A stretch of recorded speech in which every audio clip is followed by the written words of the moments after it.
Primero establecer las definiciones entre hipertiroidismo y tirotoxicosis, ¿no? Porque ambos términos se han utilizado de manera distinta, pero en realidad son diferentes, ¿no? Conocer la patogenia de la tirotoxicosis en pediatría, conocer las manifestaciones clínicas. Ojo que en pediatría la clínica a veces difiere un poco de la del adulto. Entonces hay que ser un poquito preciosos con los síntomas que a veces pueden pasar desapercibidos, ¿no? Conocer la definición de tratamiento de crisis tiroidea. Finalmente definir conceptos básicos en el tratamiento de la tirotoxicosis en pediatría.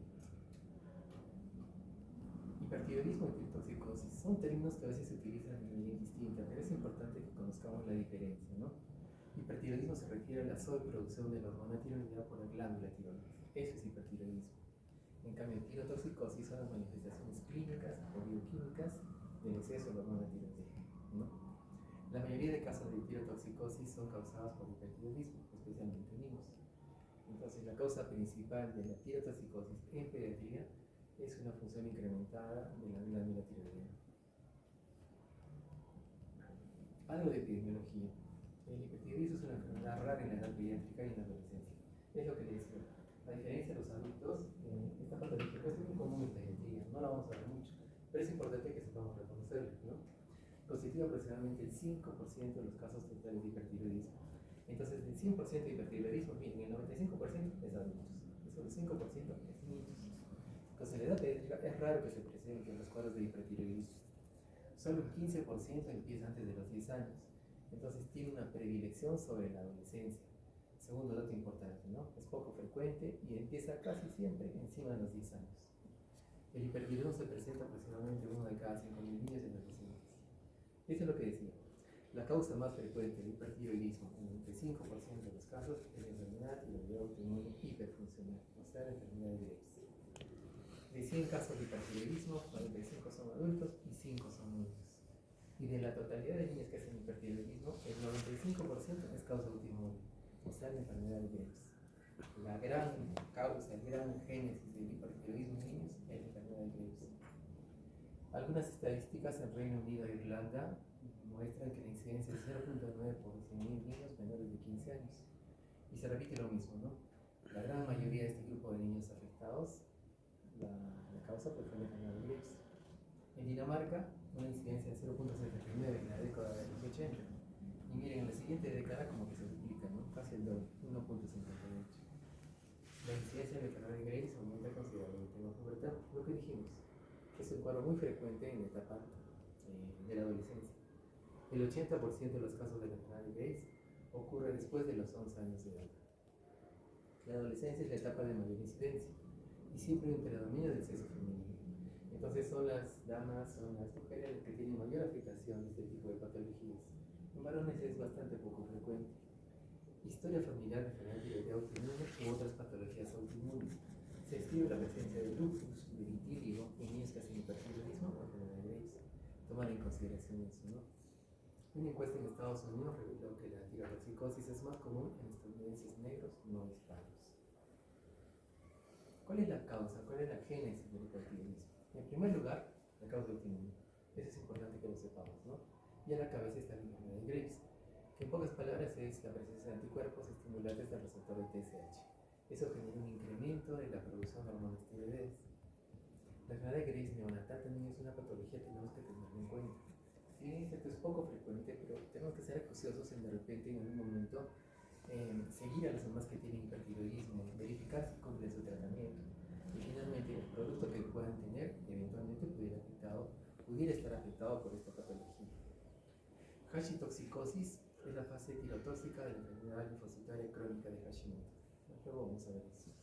Origen tiroideo, nódulos tiroideos que pueden ser únicos o múltiples, tejido tiroides subaguda de causa viral, de causa bacteriana, incremento de la hormona gonadotropina coriónica y de causa iatrogénica por fármacos, una ingestión inadecuada de medicamentos, sobrecarga de yodo, el uso inadecuado de yodo, finalmente hipertiroxemia con valores de TSH normales o elevados, con resistencia a las hormonas tiroideas. Pero realmente la causa más frecuente es la causa autoinmune. Y esto es lo que les decía, ¿no? La enfermedad tiroidea tiene dos manifestaciones, que son prácticamente dos extremos. El extremo hiperfuncionante, que es la enfermedad de Graves, y por el otro lado, su contraparte, que es la enfermedad de Hashimoto, donde hay una forma de hipotiroidismo.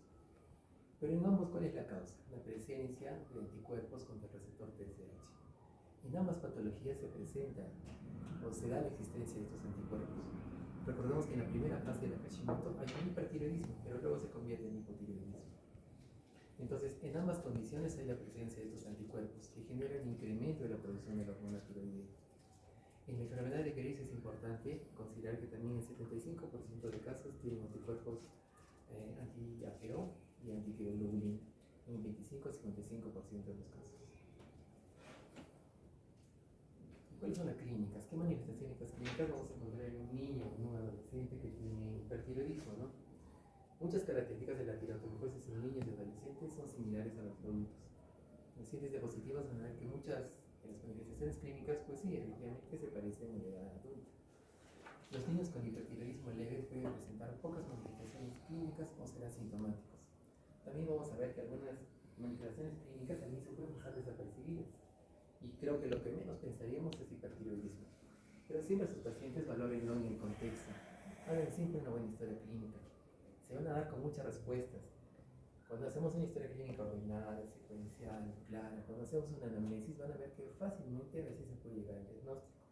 Entonces, hago hincapié en hacer siempre una buena historia clínica.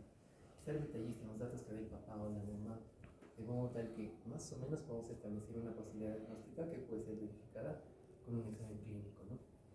El inicio de los síntomas suele ser insidioso y los cambios pueden persistir durante meses o años antes del diagnóstico.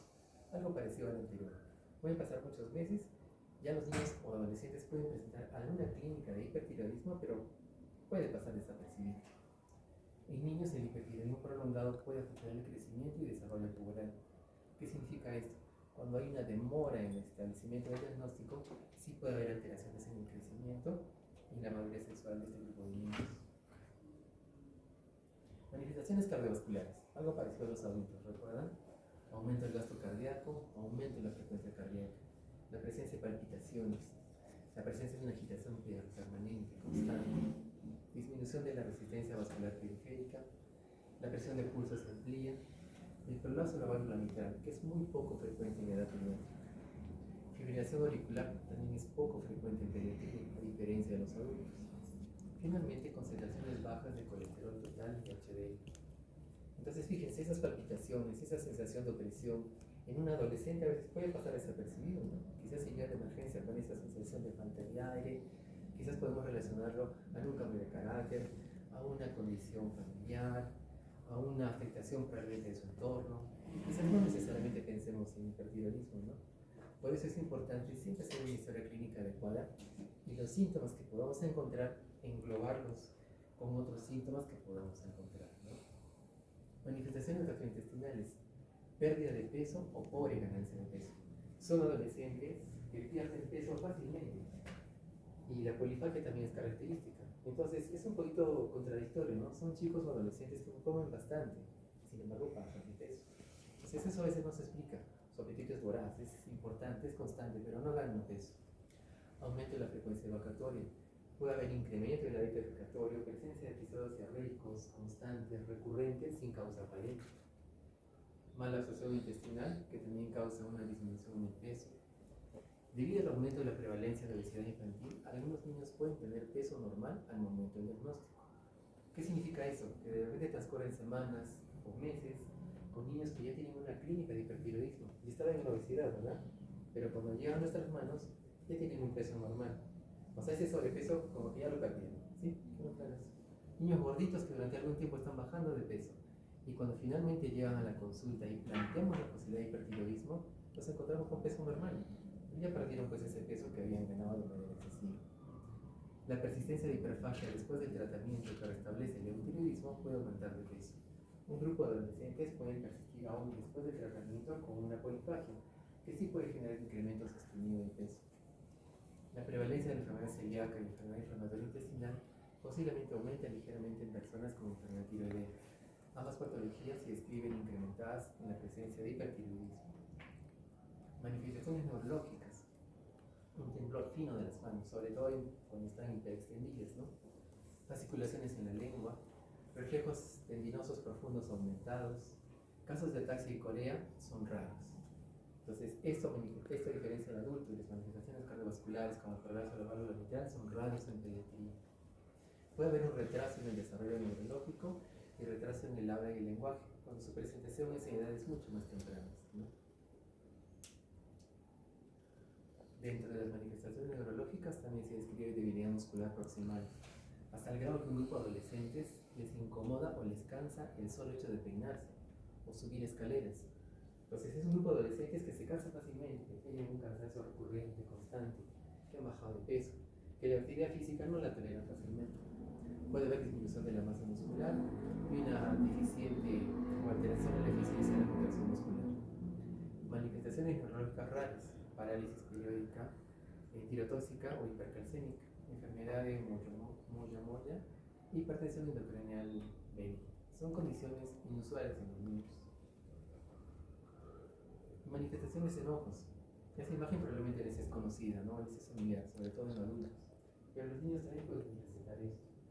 Entonces, la mirada fija y el desarrollo en el retraso palpebral y la hiperactividad simpática está causada por hiperactividad simpática.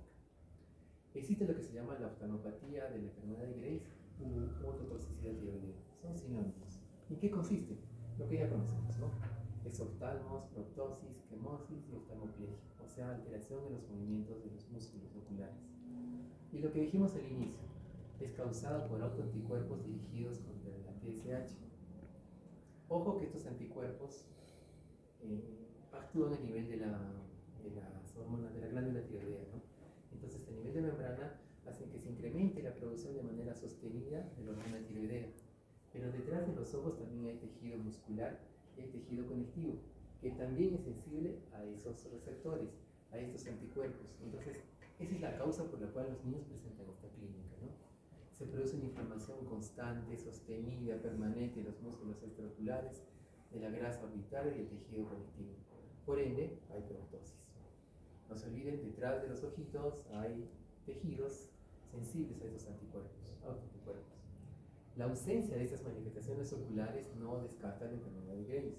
¿Qué significa? Que si yo encuentro a un niño y sospecho en Graves y no le encuentro estas imágenes características, no lo voy a descartar como posibilidad diagnóstica. En la infancia y adolescencia no suele ser una manifestación grave. Otra diferencia con los adultos, en los cuales sí las manifestaciones son un poco más severas y agresivas. Manifestaciones en piel y hueso. La piel está caliente, a consecuencia de un incremento del flujo sanguíneo, y se torna lisa, suave, algo parecido a los adultos, ¿no? Porque disminuye la capa de queratina. Hay una sudoración profusa. Son adolescentes que permanentemente están cansados, con un temblor fino, con una sudoración constante, ¿no? Debido justamente porque hay aumento de la calorigénesis. Hablan de grito de uñas, estas son fácilmente quebradizas, con las uñas de plumer. El cabello es fino y quebradizo. Puede haber zonas de alopecia lata y vitíligo. Recuerden que al inicio dijimos, ¿no? El vitíligo y el lupus eritematoso son condiciones que a veces están paralelas a la presentación de hipertiroidismo. El misedema peritibial es extremadamente raro en pediatría, es inusual, muy inusual. No se describe en muchos casos. Otra diferencia con los adultos, porque el misedema peritibial, se acordarán, como vemos estas fotos, en los adultos es algo bastante llamativo, notorio, ¿no? Pero en niños no se presenta. A nivel de hueso hay aumento de la resorción ósea y puede haber fragilidad ósea y aumento de la frecuencia de las fracturas, osteoporosis. Hay un incremento en la concentración sérica de fosfatas alcalinas y de calcio. Manifestaciones conductuales y psiquiátricas. Es un grupo de adolescentes o de niños que tienen cambios de humor y alteración permanente del comportamiento. Hay disminución de la capacidad de atención, falta de atención y alteración en el rendimiento escolar. Hay un grupo de adolescentes que tienen buen rendimiento académico, que siempre han tenido un rendimiento satisfactorio, pero de un momento a otro empiezan a tener cambios bruscos, disminución de la concentración, alteraciones en el rendimiento académico, hiperactividad y alteraciones en el sueño. Ocasionalmente cambios marcados en personalidad, agitación, ansiedad, depresión, manía o psicosis. Volvemos a la anterior. En un adolescente probablemente le atribuimos estas manifestaciones pues a su edad, ¿no? O algún disconfort personal o alguna alteración en el entorno familiar. No necesariamente pensaremos en hipertiroidismo, pero tengan en consideración estas características. Finalmente, un grupo de adolescentes o incluso niños pueden ser diagnosticados de manera errónea como déficit de atención, pero no es eso, ¿no? Sino es todas estas alteraciones que estamos enumerando. Entonces, esa hiperactividad y déficit de atención a veces es diagnosticado de manera errónea por la presencia de estas manifestaciones. No quiero decir que todo TDAH sea hipertiroidismo, pero siempre, como les digo, armonía entre las manifestaciones. Recuerden qué grupo de paciente tienen, el sexo, la edad, y hacer unidad con la clínica, ¿no? Efectos sobre el crecimiento y desarrollo. La aceleración del crecimiento se acompaña de una maduración infantillaria. Esta aceleración es sutil y depende de la duración del hipertiroidismo antes del diagnóstico. Entonces, si no transcurrió mucho tiempo entre el diagnóstico, probablemente no va a haber muchas alteraciones en el crecimiento, lo que dijimos al inicio. En cambio, si el diagnóstico se tarda o se hace de manera posterior, sí va a haber alteraciones en el crecimiento.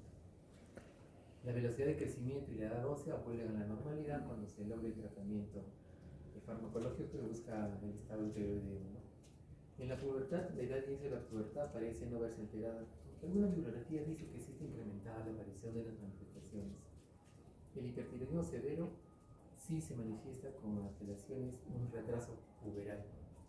Hay niveles altos de globulina transportadora, por ende, a nivel sérico hay incremento de estradiol y testosterona. El grupo de adolescentes o niñas o mujeres que tienen ya amenorrea va a ser común la presencia de oligomenorrea, amenorrea o alteraciones en el ciclo ovulatorio. Hay un incremento de andrógenos y estrógenos, lo que genera que en niños un grupo de ellos presente ginecomastia. El bocio también es una lesión o un hallazgo clínico bastante característico, que también lo vamos a relacionar con los que acordamos de los adultos, ¿no? La mayoría de niños con Graves van a presentar un bocio. Entonces, clínicamente vamos a evidenciar el incremento del tamaño de la glándula tiroidea. Suele ser un incremento liso, una consistencia carnosa, sin nódulos palpables, o sea, homogéneo. Es un bocio, es una glándula tiroidea homogénea.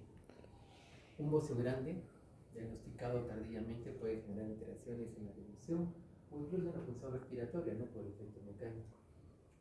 El bocio también está presente en otras causas de hipertiroidismo, por ejemplo en la calcitoxicosis, como dijimos, ¿no? Al principio esta enfermedad es hipertiroidea y finalmente se convierte en hipotiroidea. Los nódulos solitarios grandes hacen pensar en adenomas autofuncionales, adenomas tóxicos. Los nódulos múltiples en bocio o multidenal tóxico. El grupo de niños que tengan incremento del tamaño de la glándula tiroidea sí deben ser sometidos a estudios de imágenes, ¿no? Ecografía y hemografía. Y un punto sobre lo que les decía, ¿no? El hipertiroidismo fetal o neonatal. También es una condición de suma gravedad, de bastante importancia clínica que tenemos que tener en consideración. Es una situación potencialmente grave, incluso puede ser fatal.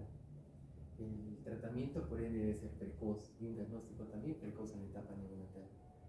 El correcto tratamiento de la madre con hipertiroidismo en el embarazo va a hacer que la posibilidad de presentación de hipertiroidismo fetal pues se aleje. Entonces una mamá que tiene diagnóstico de hipertiroidismo durante su embarazo debe llevar un régimen estricto en el tratamiento farmacológico. Debe tener controles periódicos. Lógicamente, y en la medida de posible, pues programar el embarazo, ¿no? El hipertiroidismo fetal se asocia a un retraso en el crecimiento intrauterino. Son bebitos que traen retraso en el crecimiento uterino, incluso hijos fetales o muerte intrauterina. Miren la clínica, desde chiquitos que tienen muy bajo peso hasta niños que pueden nacer muertos. ¿Y qué clínica le caracteriza al recién nacido con hipertiroidismo? Son niños irritables, que pueden tener episodios diarreicos, dificultad respiratoria, pobre ganancia ponderal, vómitos, taquicardia y eventualmente bocio en los recién nacidos y exhortanos, ¿no? Los síntomas pueden aparecer entre las 24 o 48 horas de vida y hasta los 8 días, en que desaparecen los efectos antitiroideos de la mamá. La media de los anticuerpos antitiroideos maternos en el neonato son 12 días aproximadamente. A las 48 semanas de vida ya se logra una remisión completa de esta patología. Los anticuerpos anti-TSH que hablábamos al inicio pueden estar presentes en la madre gestante con enfermedad de Graves, aunque haya sido tratada con yodo en este tratamiento con hipotiroidismo posterior. Fíjense, entonces una mamá que tiene tratamiento para Graves puede eventualmente todavía tener la presencia de los anticuerpos y eventualmente pasarlos al bebé. La crisis tiroidea o tormenta tiroidea es una condición muy grave, ¿no? Es una condición de suma gravedad que debe ser manejada de manera precoz y de manera intensiva. Las crisis tiroideas o tormentas tiroideas pues se manejan en las unidades de cuidados intensivos pediátricos. Y como es la esencia, creo, de este curso, es saber conocer algunas patologías que son de gravedad importante y que tenemos que tener más o menos una noción o idea de cómo manejarlas.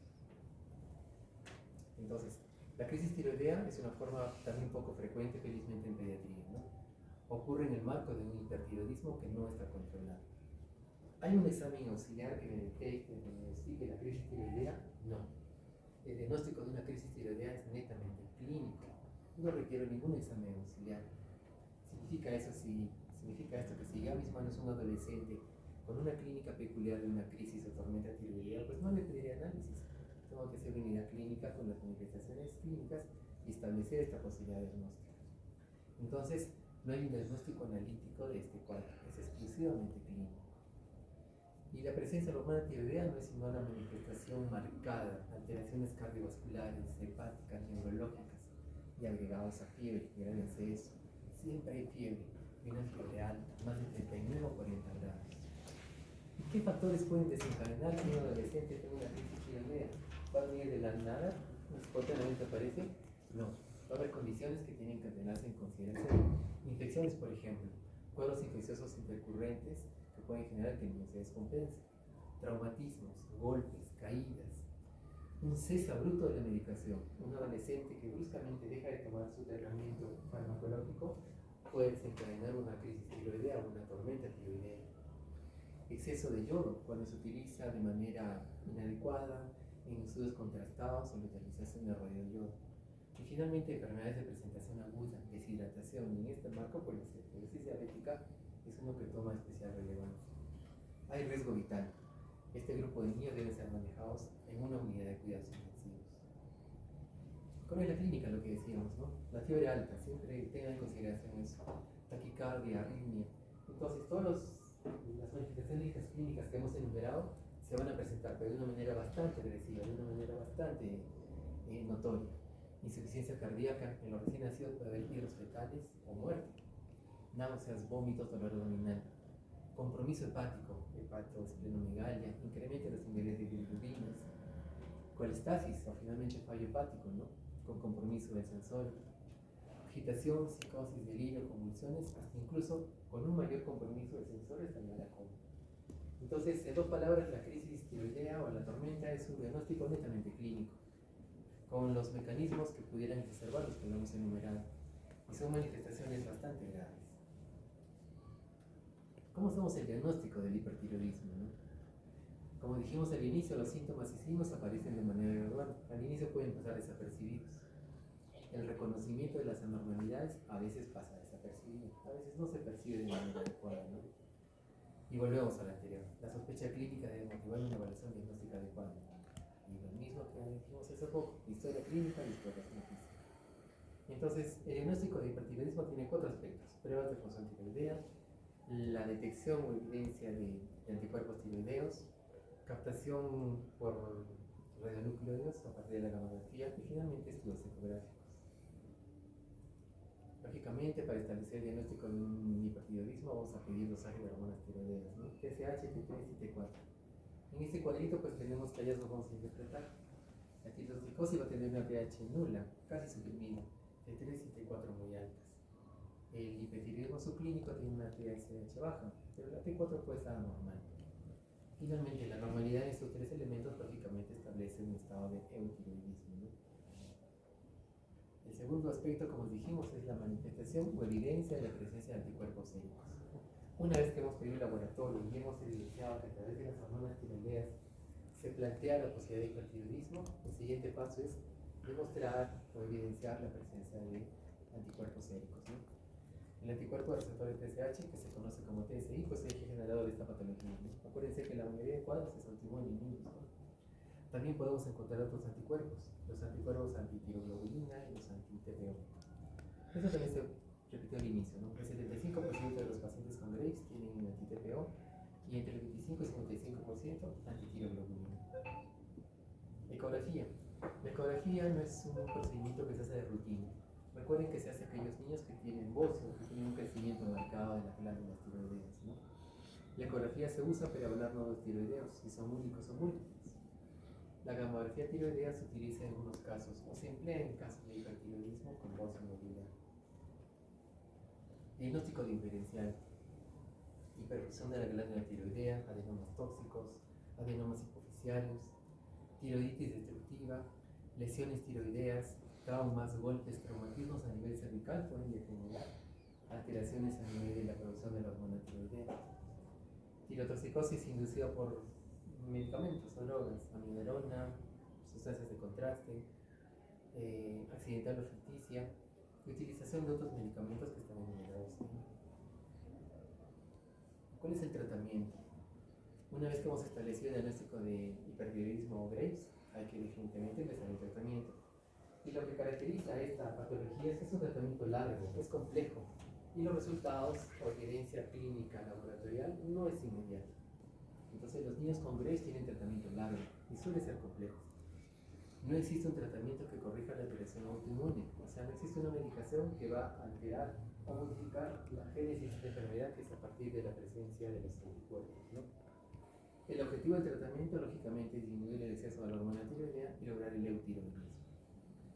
¿Existe alguna controversia sobre el inicio del tratamiento? ¿Qué medicamentos utilizar, ¿no? Tanto en la edad pediátrica como en niños? Las opciones de tratamiento actual son medicación antitiroidea, tratamiento con yodo y tiroidectomía total o subtotal. Entonces, el tratamiento tiene tres partes. El primero, farmacológico. El segundo, con yodo. Y finalmente, el tratamiento quirúrgico. En ese orden. Medicamentos que utilizamos son específicamente tres, ¿no? El metimazol, el carbamazol y el propiltiuracil. Son los medicamentos de elección en la edad pediátrica y en la adolescencia. Y este es el mecanismo por el cual, cómo funciona el metimazol y el carbamazol, que inhiben la síntesis de las hormonas tiroideas. Y el propiltiuracilo, ¿cómo actúa? ¿Qué hace? Inhibe la conversión de T4 a T3. Poseen efectos inmunosupresores, disminuyendo la concentración de los anticuerpos TSH. Los medicamentos de elección son el metimazol y el carbimazol. El propiltiuracilo se limita mucho en la edad pediátrica. Es más, se han descrito casos de presentación de falla hepática aguda y fulminante. Por ende, su utilización no es la primera droga de elección en pediatría, y su utilización del propiltiuracilo solo se ha mencionado en el tratamiento en el primer trimestre del embarazo y cuando hay crisis tiroideas. Ahí se utiliza. Por eso dice, el propiltiuracilo no se usa de manera rutinaria en niños por el riesgo de insuficiencia hepática fulminante. Se han escrito muchos episodios de esta gravedad o magnitud. Ninguno actúa hasta la liberación de hormonas tiroideas ya formadas. Una vez que la hormona se liberó, pues el medicamento no va a actuar.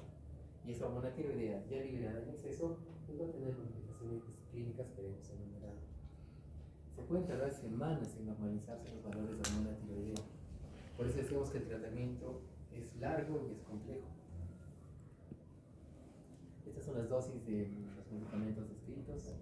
El pico de respuesta máxima de la medicación se da en 4 a 6 semanas. El tratamiento es de 12 a 24 meses, miren, de 1 a 2 años. El 30% de pacientes pediátricos consiguen remisión de la enfermedad luego de 2 años de tratamiento. Grábense lo que significa remisión. La remisión significa un periodo de hormofunción tiroidea de al menos 12 meses después de haber suspendido el tratamiento. ¿Y qué factores pueden ir en contra de esta remisión? O sea, ¿qué elementos o condiciones pueden hacer que la remisión no se presente, se postergue? Están enumerados ahí. El sexo masculino. Pues realmente tenemos menos suerte en el tratamiento en comparación de las damas. Menor edad de inicio del diagnóstico, un bocio grande, un paciente prepuber, la presencia de oftalmopatías, recaídas previas o niveles altos y sostenidos de T4 y anticuerpo. Esos son elementos que van a hacer que la remisión tarde, simplemente no se presente. Los efectos secundarios especialmente son alteraciones a nivel hepático y leucopenia leve. El resto son de menor cuantía, fíjense, rash, urticaria, otitis y náuseas. Estos efectos secundarios suelen aparecer específicamente al inicio del tratamiento, entre el primer y tercer mes de tratamiento, de inicio quiero decir. Los efectos secundarios son más frecuentes en niños que en adultos. Otra diferencia, es más frecuente en los niños que en los adultos. Y lo que decíamos en la filmina anterior, ¿no? El propiltiuracilo es de primera elección solo en 2 circunstancias. En el primer trimestre de gestación y cuando tratamos una crisis tiroidea. Ahí se utiliza el doble de la dosis. El propífico uracilo, como se dijo, puede generar agranulocitosis e insuficiencia hepática fulminante. La segunda parte del tratamiento es tratamiento con yodo radioactivo. Entonces, la primera parte es tratamiento farmacológico y la segunda es tratamiento con yodo radioactivo. ¿Y cuál es la finalidad? Pues convertir al niño de hipertiroideo en hipotiroideo. Esa es la idea del tratamiento con yodo radioactivo. Está indicado cuando hay recidivas en hipertiroidismo luego de un tratamiento farmacológico. Cuando hay casos de recurrencia luego de una cirugía. No se aconseja utilizar en menores de 5 años. Y entre 5 y 10 años, la concentración o los niveles de yodo radioactivo no debe ser muy alto. No está recomendado en glándulas tiroideas grandes. Significa que en un bocio grande no se va a indicar el tratamiento con yodo radioactivo, sobre todo los que pesan más de 80 gramos. En esos casos se indica la cirugía.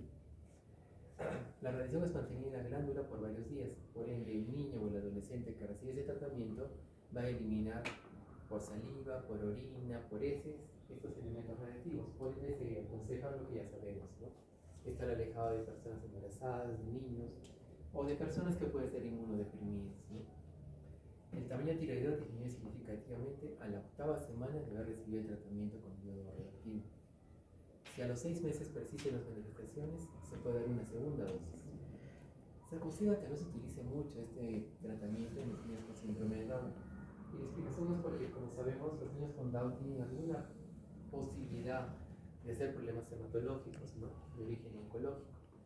Entonces no se aconseja la utilización muy frecuente en este grupo de niños, ¿no? Hay pocos efectos adversos. Y eso es importante. El hipotiroidismo permanente, que es lo esperado por el objetivo de dicho tratamiento, se presenta a los 2 a 6 meses posteriores al tratamiento. La finalidad del yodo radioactivo es convertir al niño hipertiroideo en hipotiroideo, y así debe ser el resto de su vida. Finalmente, el tratamiento quirúrgico es una alternativa cuando no se ha tolerado el tratamiento farmacológico, cuando hay recidivas o cuando hay bozos de gran tamaño. No se olviden, los bozos de gran tamaño no tratamiento con yodo, es tratamiento quirúrgico.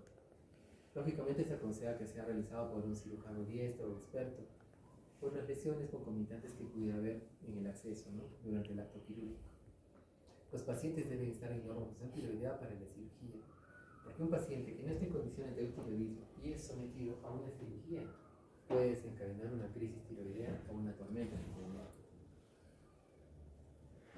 El tratamiento específico de la tormenta tiroidea, ¿no?, se utiliza bloqueantes intramusculares, propanolol, esmolol, corticoides, la dexametasona inhibe la liberación de hormonas tiroideas y la conversión de T4 en T3. Tiamazol es la droga de elección. El yodo inorgánico, el cual debe ser iniciado 1 hora después de haber iniciado la dosis de tratamiento antitiroideo, ¿no? Bloquea la liberación de hormonas tiroideas y la conversión de T4 a T3. Medidas de soporte básicas, ¿no?, como cualquier condición de un niño grave, como un shock séptico o una condición de mayor gravedad con gran compromiso hemodinámico, las medidas que tengamos al inicio pues son muy importantes, ¿no?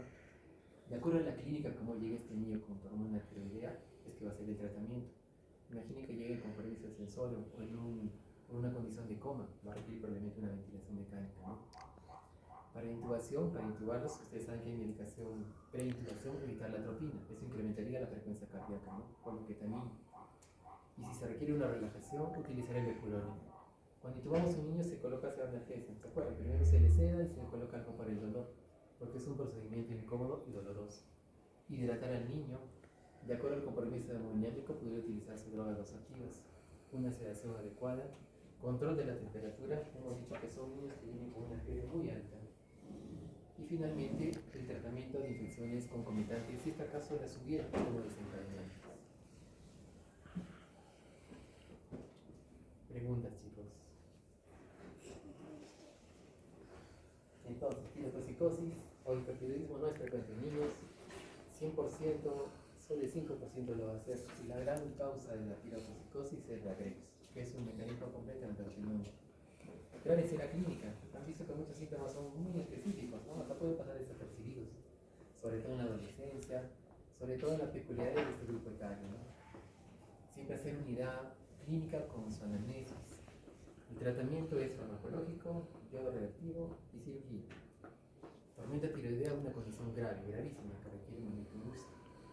Piensen también en la posibilidad de hidrocefalis, cuando los niños pueden hacer Grace en la etapa neonatal. ¿Dudas? ¿Preguntas? No. De no ser así, espero que hayan comprendido. Ya estamos integrando los números. ¿Quién quiere empezar? ¿Cetoacidosis o fallo?